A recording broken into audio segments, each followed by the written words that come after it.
everyone. Welcome to So What, the Marketing Analytics and Insights live show. I am Katie, joined by John, and let's see if we can do the high five. Woo! High five to I think we got it first try. That's pretty good. That's pretty good. Take the win. Chris is currently being eaten by a dingo. For some reason, I thought you'd say koala, which makes or no a koala. Chris has been in Australia this week, speaking at an event on using artificial intelligence for food chains and grocery stores, which is really useful. So I'm sure we'll hear more about that when he's back. This week, however, John and I are tackling strategies for securing sponsorships. This is something that, regardless of what's going on with generative AI, which seems to be the only thing people ever want to talk about, there's still other things that need to be done, including securing sponsorships for your newsletters, for your podcasts, for other pieces of content, for your webinars. And that's still a human task. You can use generative AI to help put some of the stuff together, but it's still a human task. So, John, where the heck do we want to start with sponsorships? Yeah, where do we want to start? Well, there's a whole bunch of places, classic So What style. I have like this huge grocery list of stuff. And at least we have our key questions that we've promised to start with. So the big thing with this is just, how does this business model work, right? And again, we can go back to 5 Ps, like what's the purpose of this thing? And it's pretty straightforward. The idea is that you've got some kind of content, and we'll talk today about events and podcasts and newsletters, which are all stuff that we've got going on our front.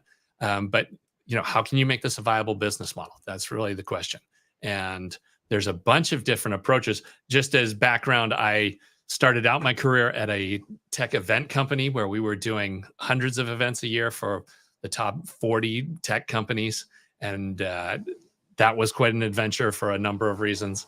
And from there, I kind of just dived back into the normal software industry for a long time and did a bunch of events though. So I was actually a buyer. So I was on the customer side for both demand gen, for trade shows, all that kind of stuff. And now back with Trust Insights, we have a bunch of properties that we do advertising on and sponsorship of. And of course, Marketing Over Coffee has been running for over 15 years and has been profitable most of those years, not every year, but for at least a big chunk of those.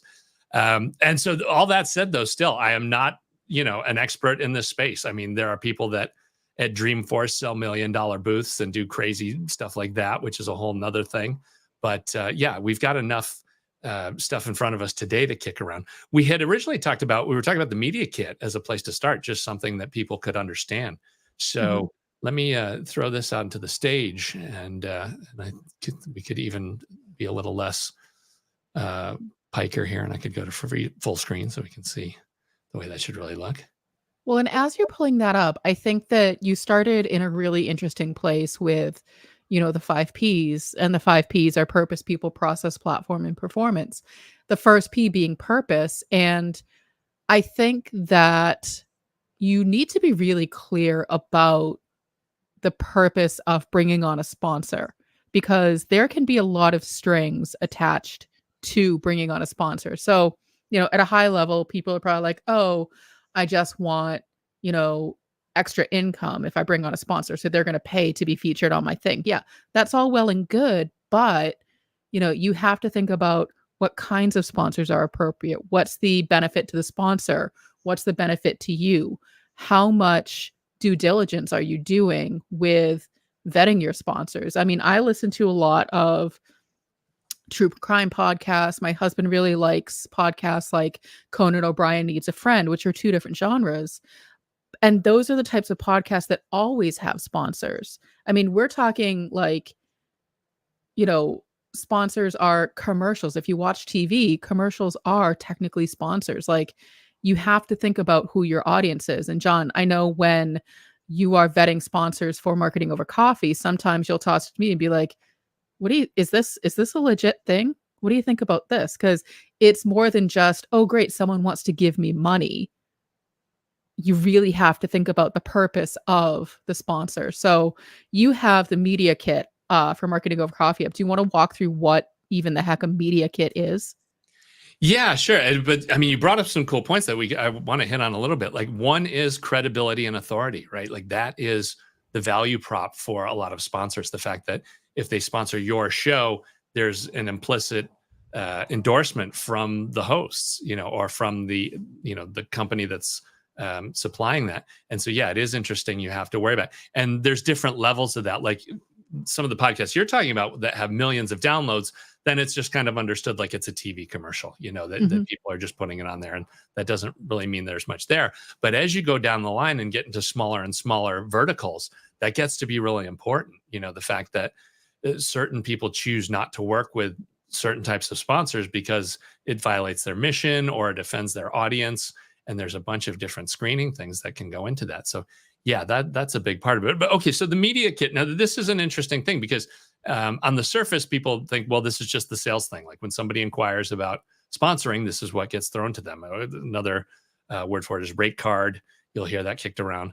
And so this is the marketing over coffee one. And like a lot of media kits, this is actually not publicly available. Like most of the time people have this stuff gated and you need to talk to somebody or at least give up your email to get access to that. And there's a couple reasons for that. I mean, obviously it's just the sales side of it is that it's limited information. It's not out there. A lot of people who are already on board are not going to share it to their competitors.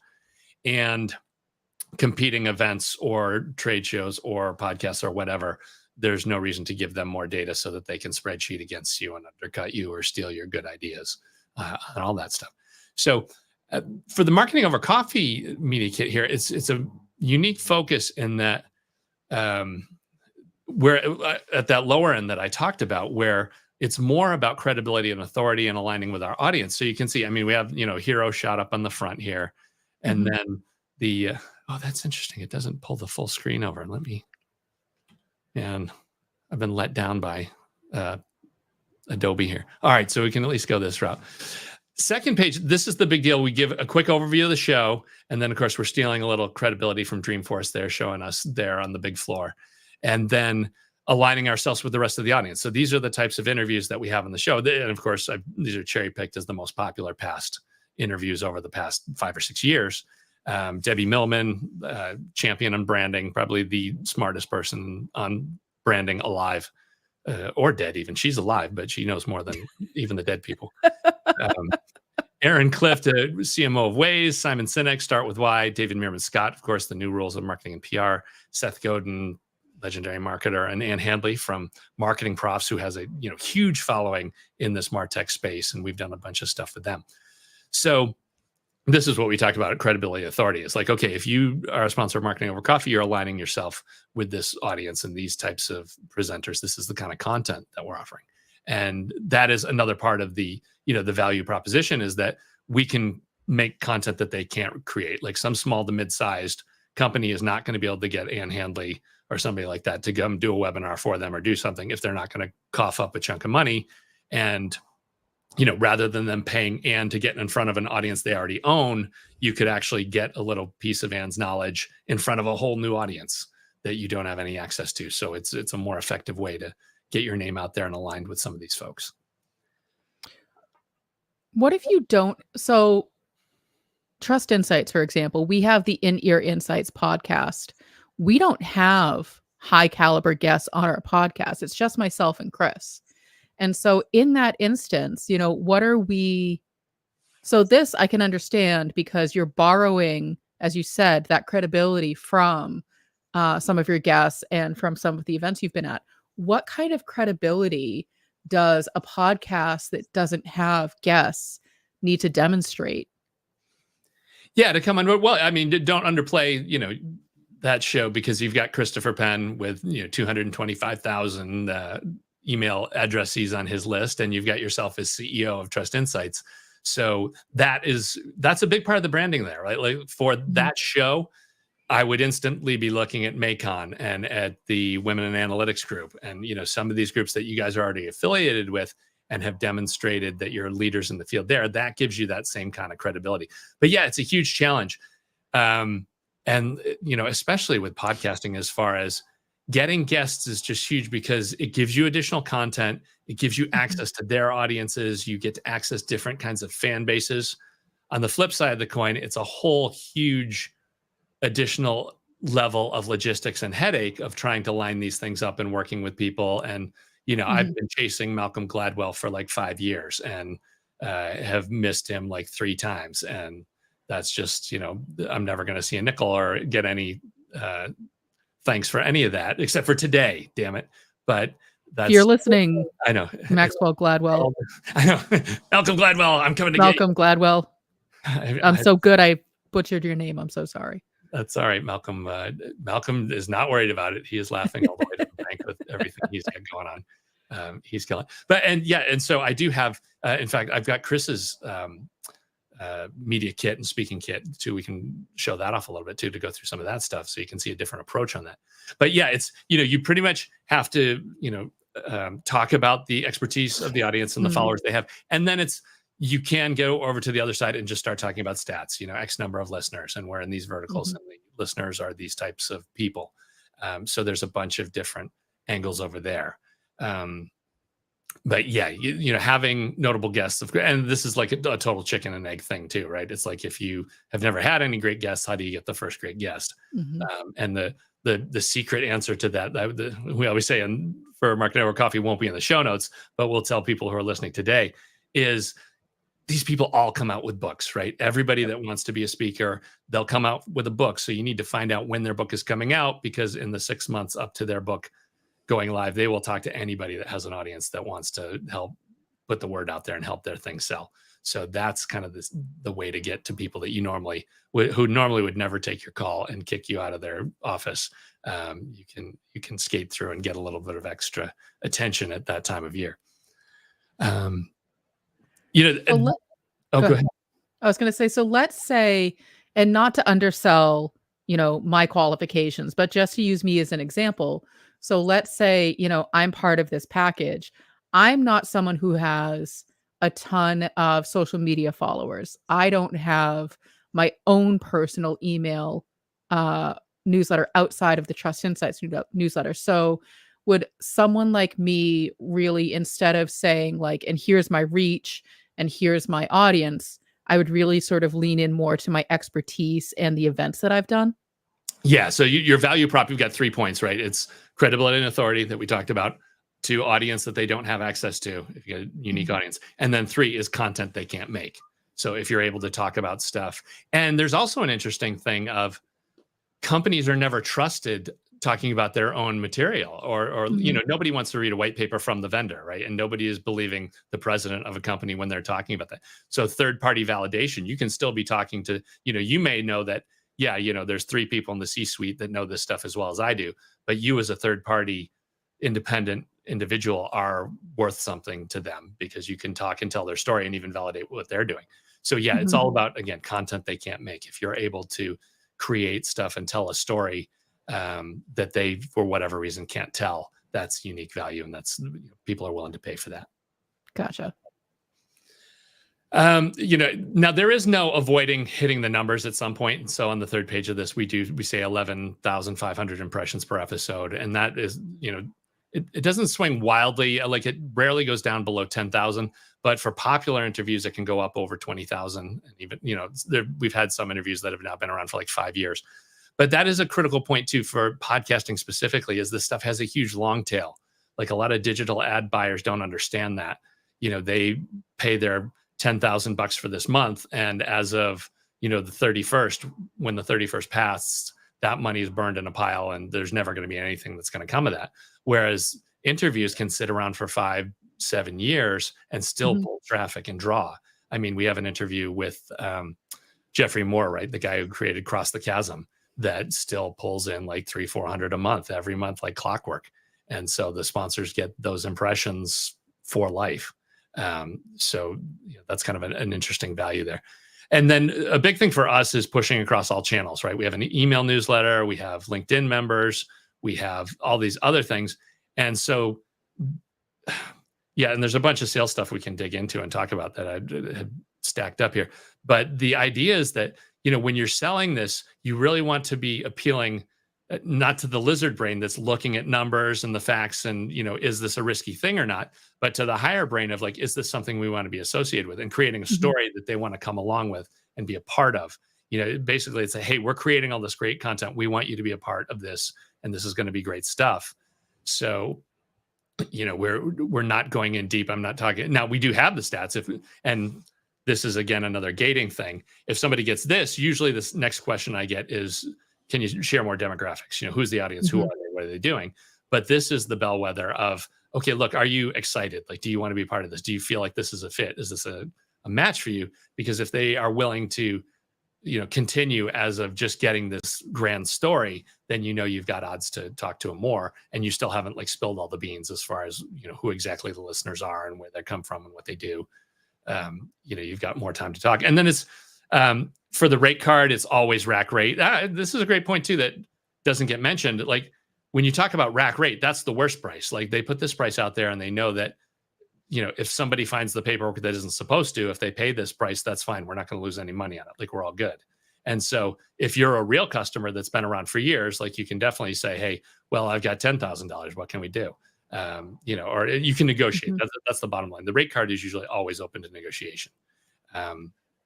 And that's one thing we've made no bones with everything as far as podcasts or newsletters or speaking things is that there's a bunch of factors that go into pricing. Like it's just not fixed pricing, because if you want to buy stuff in October or November when there's 12 marketing tech shows going on and everybody's trying to meet their Q4 numbers, you may pay rack rate or worse, even depending on how things are going.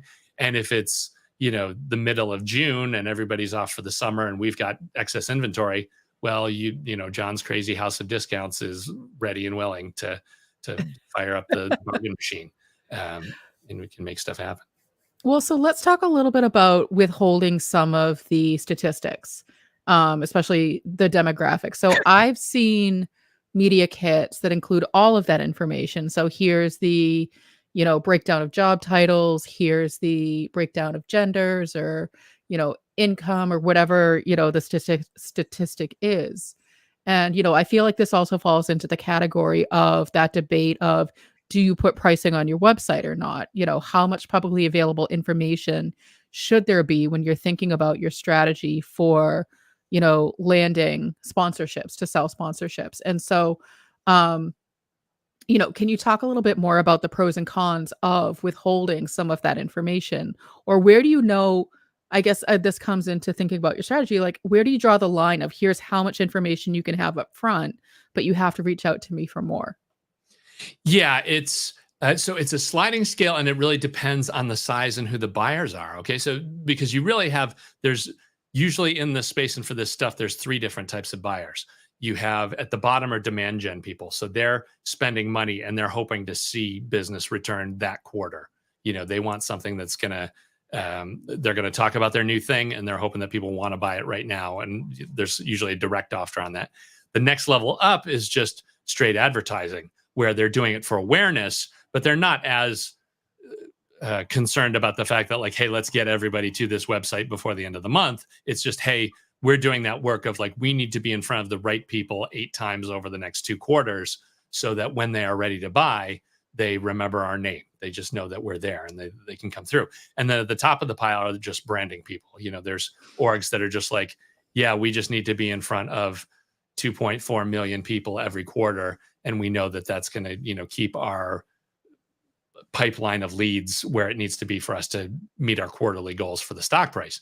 And so there's an inverse in the amount of info that you share. So for the branding folks at the top, those are the kind of people where you get these media kits that are like 35 pages and it's everything. It's like, here's the demographics of the buyers. Here's the demographics of the show. Here's all the different stuff we sell. And, it'll be a huge grocery list of like trade shows, newsletters, and everything has its own rate. It's literally a catalog. Those folks, you can just send them the whole thing and like let them do it because they're just spreadsheeting. They're going to go through and they're just looking for the numbers that they want to look for. And then as you go down, there's more value in dealing with everything in a conversation. You want to give them the stats that they want, but you wait on those stats until you've confirmed that, yes, they've actually got budget to do this. Yes, they have signing authority. Yes, it's a match as far as what they want. And, the timing is there. So you can, there's really no value in holding back the info, but it's just that it's classic reciprocity. This is like sales cycle stuff of by having a relationship where you're going back and forth and talking with the person and answering your questions as they go, you're both getting more invested in having a successful outcome. You're not just shopping for the stats. And that the other flip side of that too is there's always services that are shopping stats. If you just throw them all your numbers, they're going to end up in a guide somewhere. You're going to end up getting spreadsheeted. And that's how that works. So yeah, just to show off though, so that it's not all just kind of the exciting thing. Oh no, that's not the right. This is the right one here. So this is our stats that we'll come around to. I usually, in follow-up email, I'll send this off. It's like, okay, X number of downloads, 60% male, female, median age 38, household income 115K, breakdowns of their careers, what they do. And then really the big one, as we get down into that demand gen is, our sponsors at Marketing Over Coffee tend to see anywhere from 8 to 17 sponsors a month if they're doing all 4 shows. And so that's, we have tons of sponsors that don't care about the cost per 1,000 of leads, because if I give them 3 leads a month, that more than pays for the whole program. And there will be, you'll have folks that are at the other end of the spectrum that are like, yeah, no, I just need to get, 450,000 impressions a month at $30 1,000 and meet that number. And that's, we always talk about that. Whereas the Marketing Over Coffee cost of impressions is over $100. I mean, it looks like it's huge and way out of skew. But then when you look at the fact that, okay, these 12,000 people here on the sheet are all marketing and technology people. Like you could go, pick the celebrity of your choice who has $1 million listeners, but you're like, okay, well, half those listeners don't even know how to read. The other half don't have a job. And, another half of that aren't, anywhere related to our product or use our product. And so that $40 per 1,000, ends up being $500 or $600 per 1,000 for people who actually can use your product or of any interest to you. But again, it all depends on whether they're, are they looking to target for deals, or is it just spray or pray for them? They don't really care. This might be my own paranoia, but do you, before you get into like all of the details of all of your stats, so obviously this is probably the more publicly available version of the media kit, and then you said like the next step is to share the more detailed stats once they've demonstrated that they have some interest. Do you share any sort of confidentiality agreement or NDA before sharing those stats, or is it just widely accepted that they just have to show some interest? Like, this is because I'm not deep into like the sponsorship and the sales side. I try to get a confidentiality agreement for everything, but I'm also like super paranoid. So like how, what is it? What's accepted? What is the sort of industry standard for sharing that kind of data with or without confidentiality? Like, is it just assumed that like, if you send the media kit and they're like, great, can I have more information, that they'll take a look at it, but it's not going to go beyond like their scope of people? Like, is that just sort of assumed? Am I overthinking it per usual? No, I think a big part of it is like, we're always dealing with known brands, right? I'm never getting and sending out rate kits to some company I've never heard of at all or don't know anything about. And so when you see that it's a real brand and it's a person who's actually, you verify who they are on LinkedIn, like they don't have the time to share. Like, who are they going to give this stuff to? Like there's nobody.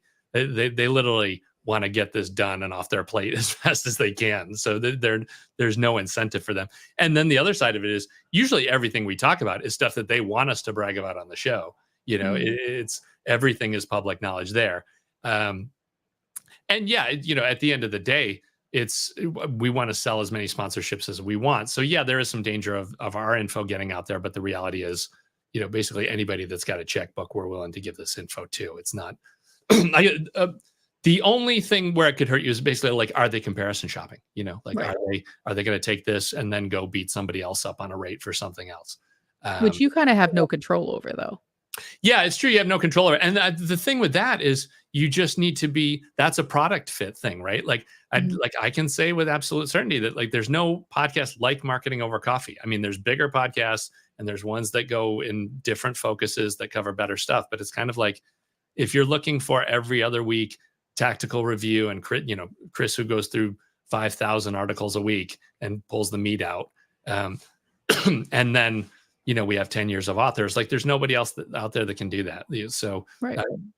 I'm not concerned, because like we see this all the time too. This is actually one of the threats is we have big companies who do have the ability to create the content that we talked about, but then the thing that they never realize is it's about the unique audience, right? Like if you're Mhm. one of these large enterprise software companies, yeah, you can produce a great podcast, and start dropping 10 episodes. But the thing is, who are you going to market to? You're going to be marketing to the same people that you're selling all your other stuff to every day. Like there's no net new. You're not getting exposure or awareness outside. So it's a different value prop for those guys. But yeah, no, and to be honest, we even go, this was an old trick that I had picked up with some consulting stuff, is that we even go as far as not requiring an agreement. Like a check, a completed check is considered agreement to the paperwork that's been laid out there. So like we'll do an insertion order, and as long as we get paid on that, we assume that is done, because we'll have organizations where it's like, yeah, I have $10,000 to blow this quarter, but if you send me a 10-page contract, it's going to take us 6 months to get that approved and reviewed. Whereas if we just send them an invoice and they throw it on their Amex card, we're all off to the races. And so that works for this kind of stuff. Obviously, it's not going to be for trade shows and events where they're doing $250,000 sponsorships. Then you're going to have to go. Yeah, and that is now you talk about a different life. Trade shows and events. I mean, we would have 150-page documents of what happens, and it just goes all the way down into detail of like somebody's going to be walking around the trade show floor with a noise meter, and you can't be over 60 decibels at any point.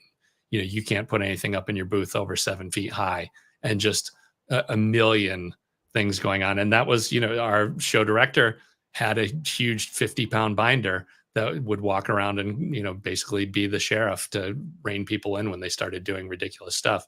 And, we had customers that the ridiculous stuff was their stock and trade. Like every year it wasn't a success if they didn't get the show manager to come over and tell them to shut something off or take it away or kick some of their employees out.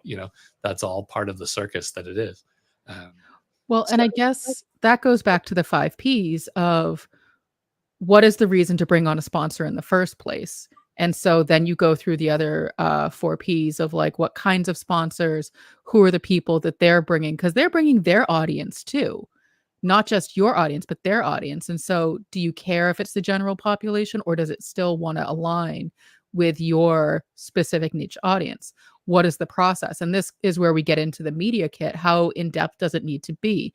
You and I have talked offline, John. I know that there's different versions of media kits depending on who or what you're selling at the time. So there's like, shorter, more abridged versions. And then there's those 35-page media kits where, again, if you're going into like events and trade shows, they need more information. You have your platforms. And so this is something I'm curious about. So with media kits, I feel like it's generally a PDF. It's generally a set of slides that they turn into a PDF.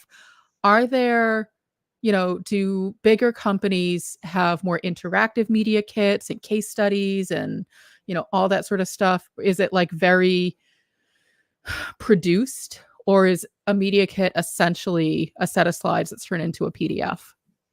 No, as you go up the dollar, tree, they get more and more highly designed. It's usually the slickest piece of the whole marketing package, because that's the one. We're in trouble. Not marketing over coffee. We are in trouble. Well, for a lot of events, these are actually getting left behind in paper too. Like that's a big thing at a live event, is you actually do re-sign at the show, where vendors come in and pick their space for next year and all that. And so you present them with this stuff, and it's kind of a big deal. But there was another point about that. As far as looking slick was one thing.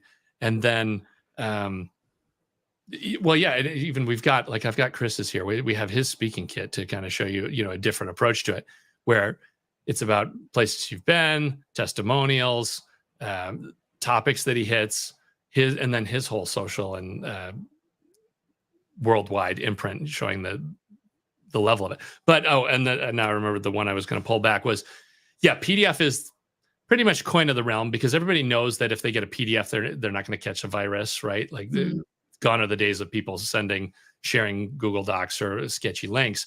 There is at the top end document management solutions. You can take your PDF, have it loaded into a site, and then that's totally basically it's spyware, right? You can see where in the organization it goes and which pages people have looked at. And so then you have CRM alarms set off for your exhibit sales teams and your sponsor sales teams so that they know when people are looking at documents. And, it's not so much the creep factor as, oh, hey, I saw you looking at these 3 pages yesterday, or 5 minutes ago. I just called to see what was going on. But it's more if they have 4 platinum slots and they can measure when the activity is hot and know when, certain people are looking at certain places and they know when those deals are actually going to close. It's a huge advantage for pricing and availability, to try and get the deal going. So yeah, there is top end CRM stuff where people will track, but otherwise PDF is the way to go. Is there any value to having a clip reel, or I guess it's called a sizzle reel so if Marketing Over Coffee is looking to attract high-end sponsors, do you have a, 2-minute, set of clips of some of your best interviews? Is that something I know people who are trying to secure speaking gigs, we have to have basically our version of a sizzle reel, which is like demonstrating that we've been on stage and we are actually capable of stringing sentences together in front of a room full of people. And, we've talked about ways to do that if you haven't been on stage yet. But for a podcast, do you recommend putting something like that together to attract sponsors? I guess because I'm thinking like, one is it shows like the quality of the show. Like, do you have good audio equipment? Is it going to sound like you've recorded like in a tin can, or can people actually hear what's happening? And 2, it probably demonstrates that you as the host have a skill set that allows you to keep the conversation moving, that you've brought on those good guests. Like, is that something that people have asked you for? Is it something that you would recommend companies put together if they're looking to sell sponsorships? Yeah, that hasn't, we don't get much call for that because it really, it falls into 2 camps, right? It's if they're ad buyers, they don't believe any sizzle reel, right? They're just going to go look at the actual episodes and pull them down. And then at the lower end, it's smaller companies that they are already aware of us because they're looking for awareness and they're looking for credibility. So they've heard stuff. For that type of use case, I have a greatest hits page. We have the most popular interviews. And I can just set that. It's like, hey, if you want to go listen to what the show is about, here's some of the most popular shows. Go check that out. And again, that, does the benefit of, hijacking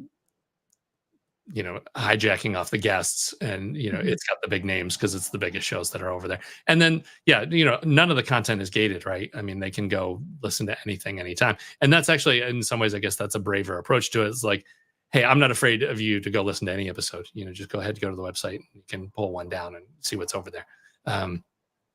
So yeah, that's, we don't see a lot of that. I think the only thing that could be useful for is if you're so huge that you're doing, one of these orgs that goes to an upfronts, if there's some week event you're going to where buyers can go around and shop 20 or 30 different shows, then yeah, if you want to warm them up with a sizzle reel, that could be a good idea. But yeah, for the market we play in, we don't need, that's one thing we don't need, thankfully. I'm wondering if for a show like In-Ear Insights, where it's just myself and Chris, and we don't have those, high value guests, it might be an extra layer of demonstrating, because anybody can put on a piece of paper, here's what I talk about. But to actually demonstrate that you can talk about it in an articulate way, I'm assuming is more high value. But again, are people just looking to say, okay, this is the audience that they reach, these are the topics that they cover, that's good enough?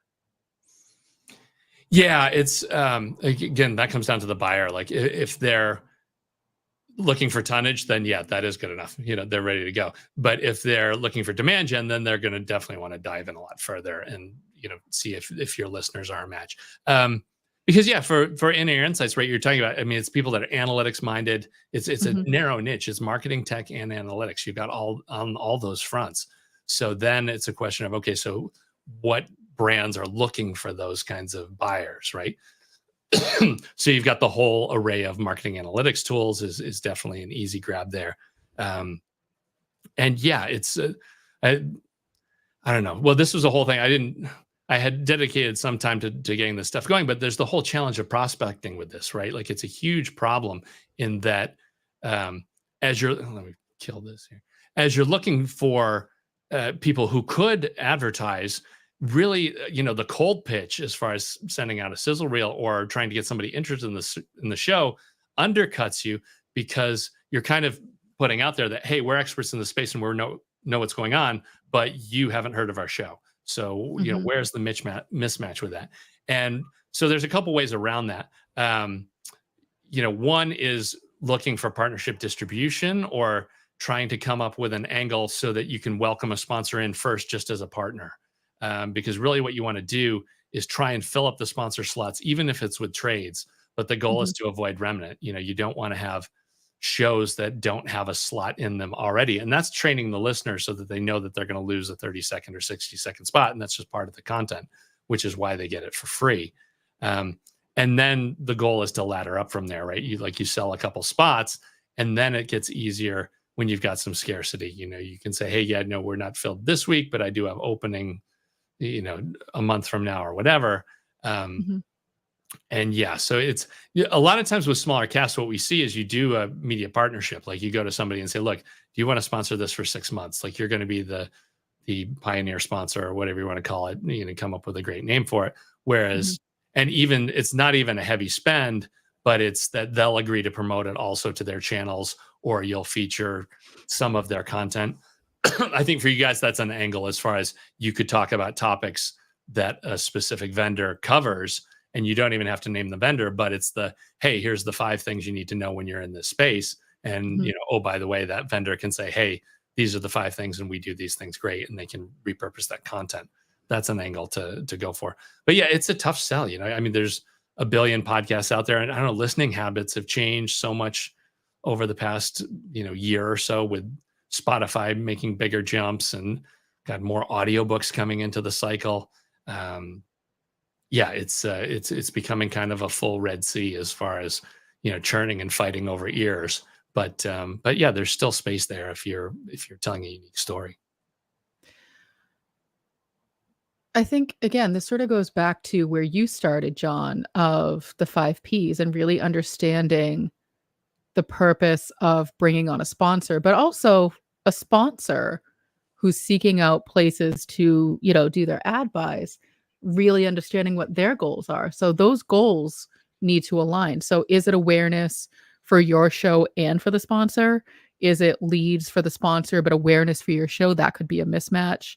Just trying to figure out like what that is. And you're right, for a show like In-Ear Insights, I think that our best bet is going to be looking at those martech brands, because that's like the nice intersection of our audience, and we've never been like, and this is the tool that we use, and so we're open to pretty much any martech brand saying, hey, I want to sponsor your show, and we can do a few episodes on the type of technology that they cover, that they have. For a few extra dollars we will name them by name and say and endorse them. But I think that that's sort of the things that when you're thinking about sponsorships, you have to be thinking about is that match, that fit, because it is kind of like dating in a way. You want to make sure that, like, okay, is it just one date and then you're never going to see the person again? You don't really care. Or do you want this to be a long-term relationship where, I know that, John, you've had a major social media platform as one of your sponsors for a long time for Marketing Over Coffee. And you want to make sure that that platform has the right kind of audience, they do the right kind of promotion, but also they align with the values of Marketing Over Coffee show, because you're a long-standing show. You're 15, 16 years into it now, and you want to make sure that you're choosing partners that aren't going to immediately sink that reputation that you've worked so long to build. Yeah, that is a huge part of it. And it's, again, that goes into that finding the right niche. Like we're always talking about marketing tech. So any tech vendor, as long as they're have not done something horrible and they're kind of in the general, dismiss list, they are all um, ripe to sponsor the show and get access to the audience. And we can use them for content. Like I mean, Mhm. it's it's not that it's pay for play, but it's like, okay, when we're going to do our next episode on what's going on in SEO this week, well, there's 3 sponsors that have, worked with the show in the past. I can go to all those product teams and be like, hey, what are you guys working on? What's the new thing? And, Mhm. you know, we would be reporting on stuff from some tool vendor anyway, so it might as well be the people who underwrite the expense and provide this free content to our listeners. That's part of the mix too, is that, again, you don't cross the line of pay per play, but when it comes time to write the stories, if they're part of your community, then you can include them in the content. I feel like you've given me a lot to think about. There's a bunch of stuff. I guess I don't know, and maybe we can just do another whole episode, but there's kind of a whole bunch of sales principles that I was hoping we have time to hit, as far as, the way you frame this stuff. A big part of it was what I talked about at the beginning of selling the story of being involved with the community and creating content. Like, that's more compelling than just, hey, throw me your money so we can make something happen. And there's ways to do that. I like providing the service and eliminating all the work for the customer. It's like, yeah, you could create this podcast yourself, or you could, sign off on the paperwork, and it's just going to get done in the background, and you're free to work on the things that you do best. Well, I think that sounds like a great part 2 for next week, because we're almost out of time for this week's show, but we can absolutely cover that on next week's episode if people want to learn more about the actual sales side of the sponsorships. Oh, high five. Whoop. There we go. Yes, high five for that. So, all right. So you've started to tease a little bit about what we're going to cover next week. Anything else on that, or anything else to sort of wrap up for today? No, that's it. This is all Adventureland stuff. Like, there's no guarantees any of it's going to work, but throw some money at it and try and get your community involved, and, sponsor some great content and see what happens. There's no other way to do it but to try. So, go ahead and take a chance and see where it goes. You will always learn something. It may be that this was something you weren't supposed to do, but at least now you know where to go and where the pitfalls are, and that's at least something. Well, and speaking of community, if you want to join the Trust Insights free Slack community, you can join us at trustinsights.ai/analytics for marketers. If you want to subscribe to the podcast, the In Ear Insights podcast, you can go to trustinsights.ai/GI podcast. If you are so inclined and are interested in learning more about sponsoring the In Ear Insights podcast, you can go to trustinsights.ai/contact, and you will, in fact, talk with Mr. John Wall here. And if you want to learn more about marketing over coffee, you can go to marketingovercoffee.com. Any final thoughts, John? That's it. You've got all the plugs in there. I'll be live with Cool and the Gang June 7th at Tanglewood, Massachusetts. No, I'm just kidding. I'm not That would be, I was like, really? That's amazing. Oh, all right. Well, until next week when we talk part 2. Thanks for watching today. Be sure to subscribe to our show wherever you're watching it. For more resources and to learn more, check out the Trust Insights podcast at trustinsights.ai/TI podcast, and a weekly email newsletter at trustinsights.ai/newsletter. Got questions about what you saw in today's episode? Join our free Analytics for Marketers Slack group at trustinsights.ai/analytics for marketers. See you next time.